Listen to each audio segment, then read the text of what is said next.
Messieurs, dames, bonjour, j'espère que vous allez bien, on se retrouve encore dans une vidéo bégonia. Vous allez vous dire, mais Chef Langoustin, il va nous faire que ça, que des vidéos bégonia, on en a par-dessus le papa des bégonias. Ah bah je m'en fous, je m'en fous tout simplement parce que moi j'adore les bégonias et comme la plupart le savent, c'est complètement mon dada et bah faut s'habituer à avoir beaucoup de bégonias dans mes vidéos parce que bah, j'ai quand même une centaine d'espèces et bah, quand on les multiplie ça va faire une centaine de vidéos, voilà. Et on commence donc par un petit bégonia mexicain, le bégonia boerae, qui est un bégonia tout juste sublime. Regardez les petits détails.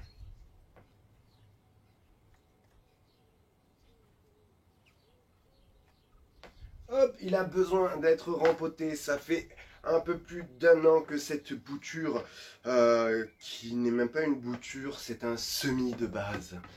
Que ce semis est en culture, il y a 3 petits rejetons, mais je vais quand même les laisser ensemble parce que je ne veux pas risquer de l'abîmer. Je préfère juste le mettre dans un pot un peu plus décent pour ce petit bégonia.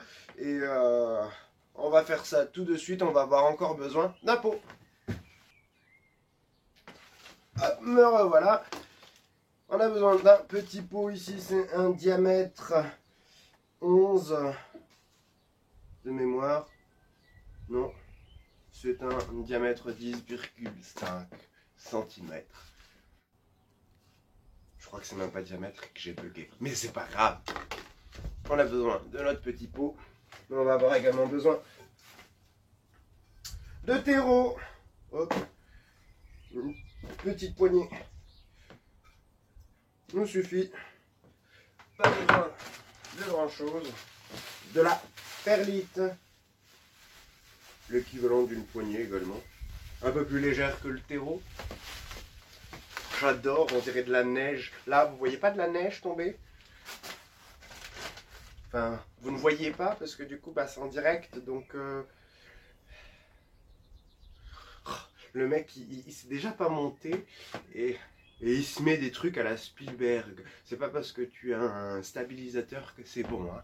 Hein, Chef Langoustin? Ouais, le confinement ne me va plus. Je commence à devenir un peu fou. Et on continue. On a besoin d'un peu de fibre de coco.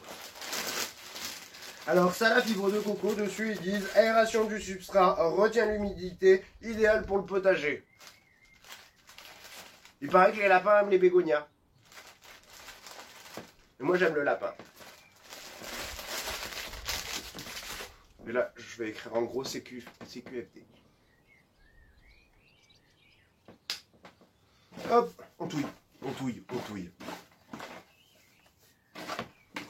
Comme d'habitude, j'en fais trop. Je n'ai vraiment pas les proportions. Je me dis, tu mets juste une petite poignée comme ça. Mais j'ai toujours l'impression qu'il n'y en a pas assez. Alors que là, bah, j'en ai au moins pour un pot et demi. Hop. Mais c'est pas grave, ça se perd pas. Ce sera l'occasion d'un nouveau tuto bégonia. Hop.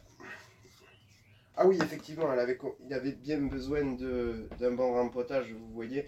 Il est plein de racines, alors il brille, c'est normal. C'est tout simplement que je les ai arrosés hier. Je devais partir et étant donné que je ne suis pas parti, j'en profite pour faire mes vidéos pour YouTube.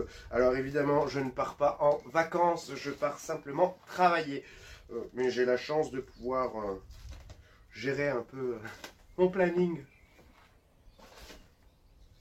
Il y a des jours comme ça où j'y vais pas parce que j'ai pas envie. Non, c'est surtout que j'ai beaucoup de choses à faire ici, notamment avec les plantes. Tant que je n'aurai pas complètement déménagé par là-bas, je serai obligé de me garder des jours de repos, évidemment. Comme vous avez pu le voir juste ici, rien de plus simple. On met un peu de substrat au fond du pot. On dépote, on le met dans le pot et on recouvre bien en tassant bien. Et tada, on voit que dalle mais c'est pas grave. Attendez. On voit mieux. C'est mieux, non? On se retrouve très prochainement pour une nouvelle vidéo. Quand vous voulez. Vous avez juste à pianoter ma chaîne. Vous pouvez en retrouver plein. Normalement, vous en aurez ici aussi quelques-unes. Voilà, c'est quand vous voulez. Vous pouvez trouver une vidéo de moi. Mais on se retrouve très très vite pour une vidéo inédite.